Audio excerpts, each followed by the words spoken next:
Éducation média. La plupart de nous sommes désormais sur les réseaux sociaux. Chacun a un compte Facebook, Instagram et tous les autres.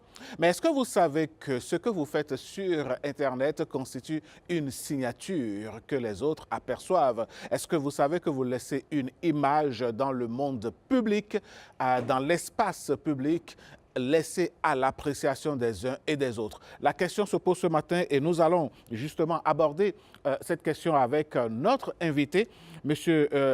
Jerry Bolino. Merci de revenir sur ce plateau. C'est un plaisir partagé. Alors, dites-nous, les profils sur les réseaux sociaux, est-ce un autre, disons, une autre carte de visite? Bien entendu, merci pour la question. Les profils, effectivement, aujourd'hui, représentent une véritable carte de visite. Donc, avant que l'on puisse rencontrer quelqu'un physiquement, on a accès à son profil. On peut voir ce que cette personne fait dans la vie. On peut découvrir un peu son actualité avant maintenant de pouvoir accéder à cette personne physiquement. Donc, oui, c'est effectivement une vraie carte de visite numérique. Dans ces conditions, oui. Les utilisateurs des réseaux sociaux, quelle devrait être leur attitude? Alors, l'attitude de tout bon utilisateur des réseaux sociaux, en tout cas qui a une certaine ambition, devrait être de pouvoir bien structurer son profil afin d'attirer vers lui les bonnes personnes. Oui. Donc, si on doit même parler de comment structurer son profil, on va rapidement, je vais énumérer, si vous permettez. Oui. Alors, la première chose qui est importante à regarder pour un profil sérieux, c'est déjà la photo qu'on met. La photo de profil. La photo de profil. Elle doit être une photo claire et surtout professionnelle.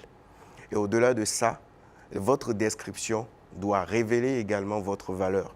Et maintenant, votre contenu vient pour soutenir tout ce que vous avez expliqué au travers de la valeur que vous recherchez. Ça fait 3 axes principaux. Exactement, alors, 3 axes. La photo de profil, oui. Est-ce que c'est vraiment important? La description que l'on fait de sa page. Quand nous prenons par exemple une page Facebook, oui. Monsieur Tatampillon doit mettre une belle photo, oui. Il doit pouvoir se présenter, c'est ça la description. Exactement. Et le contenu, qu'est-ce que vous y mettez? Alors le contenu, ça va être tout ce que vous faites et qui justifie la valeur que vous recherchez que les autres puissent retrouver au travers de vous.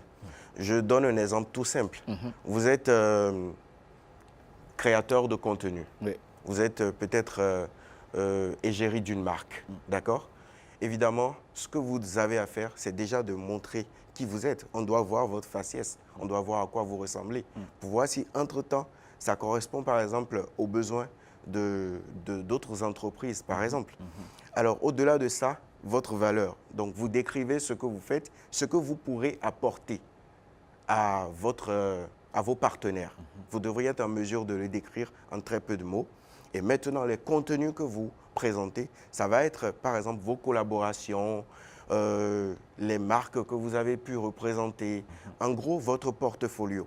Ce qui permettra à n'importe qui découvre votre profil de savoir ce que vous faites et ce que vous pourrez lui apporter. Voilà, donc c'est un peu ça. Il est dit dans le monde des affaires que oui. Parfois, certains recruteurs, certaines entreprises, quand ils reçoivent des dossiers de candidature, oui. Avant même de dépouiller ces dossiers, de convoquer les candidats pour entretien, vont faire un tour sur leur profil au niveau des réseaux sociaux. Est-ce vrai? Et si oui, à quoi cela sert-il? C'est exact. En réalité, les entreprises aujourd'hui veulent connaître les personnes qu'elles recrutent. On ne veut pas juste recruter quelqu'un sur la base de ses connaissances ou compétences. On veut également connaître la personne. Qu'est-ce qu'elle est? Qu'est-ce qu'elle a comme moralité? Parce que beaucoup aujourd'hui font souvent cette erreur, vont poster tout et n'importe quoi. Et quelque part, ça montre ce qu'ils sont en réalité. Mais lorsque vous le faites et que l'entreprise ne va pas dans la logique de ce que vous proposez, les valeurs de l'entreprise ne cadrent pas avec votre personne, ce que vous dégagez et ce que vous partagez, c'est clair que des portes se ferment à ce moment-là. Donc oui, il faut faire d'ailleurs attention à tout ce que l'on partage sur Internet. C'est bon de partager, mais il faut savoir faire très attention. Monsieur Dabolino, aujourd'hui nous sommes dans un monde où on réclame et proclame la liberté d'expression, la liberté d'agir et de penser. Les réseaux sociaux sont venus où tout le monde est à l'écran. Il est vrai qu'entre-temps, avant pour être vu, il faut avoir quelque chose à donner, il faut être invité sur un plateau de télévision comme vous l'êtes là maintenant. Oui. Mais aujourd'hui avec nos téléphones, chacun allume sa caméra et aborde tous les sujets. Dans un monde où l'on voudrait être performant, avoir une image et aller de l'avant, est-ce qu'on devrait être monsieur touche-à-tout, surtout en matière de sujets, sur les réseaux sociaux? Monsieur touche-à-tout ne peut jamais être pertinent. En réalité, lorsque vous êtes sur les réseaux sociaux, vous devriez avoir votre couloir. On ne vient pas pour toucher à tout, pour parler de tout. On ne peut pas parler de tout et être performant partout d'ailleurs. Donc si vous avez votre couloir, d'ailleurs, lorsque vous êtes quelqu'un comme ça qui saute du coq à l'âne, qui parle de tous les sujets, qui parle de tous les sujets, connaît tout. Et qui connaît tout, vous êtes sûr que vous lassez les gens. En gros, personne ne vous suit concrètement. Les gens vont souvent passer, voir, est-ce que vous avez encore raconté quelque chose aujourd'hui? Vous devenez un amuseur de galerie, c'est ça? Un amuseur de galerie, mais sans plus. Vous n'êtes pas pertinent. Alors que ce que les personnes sérieuses recherchent, c'est la pertinence. Quand on voit votre profil, on doit être rapidement à même de savoir qu'est-ce que vous proposez.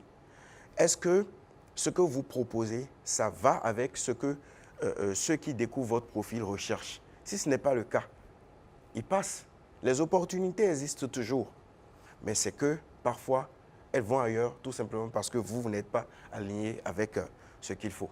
Dans ce cas, qu'est-ce qu'il faut faire pour faire de son profil numérique une carte, une véritable carte de visite qui vous rapporte? 3 choses. La première, c'est déjà de se poser la question de savoir qu'est-ce que je voudrais que les gens pensent de moi ou voient au travers de moi. La seconde question qu'il faut se poser, c'est quel est le problème, la thématique, la problématique que je suis capable de résoudre. Et ensuite, maintenant, qu'est-ce que je peux partager comme preuve de mes capacités ou de mes compétences pour que ceux-là qui vont me découvrir puissent être convaincus que je suis la personne qu'il faut pour les accompagner ou pour leurs intérêts.